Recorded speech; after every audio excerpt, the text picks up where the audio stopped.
So yun, magandang araw sa ating lahat. So, ito pala yung ating MRF Zapper.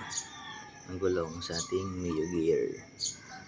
Ang nakuha ko ay 110 by 70 by 14. Ito pala ay India made. Okay.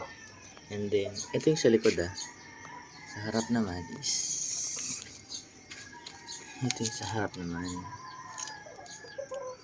90 by 80 by 14.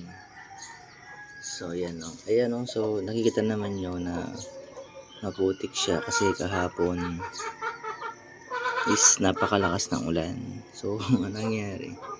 Talaga nag-overtake ako kahit medyo basa. Pero believe naman ako sa kanya kasi parang ano siya, talagang literal na makapit. Hindi siya makapit na makapit pero safe ka.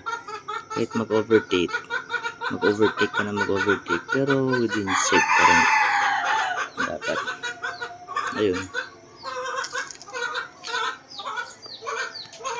Before ang gulong ko dati dito is 110 by 80 rin.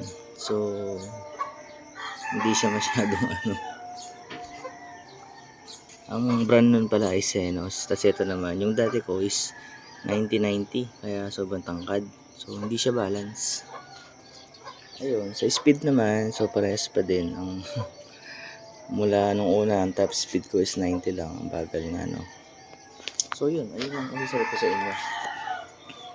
Na ang MRF is pasado sa ating Mio Gear. Thank you.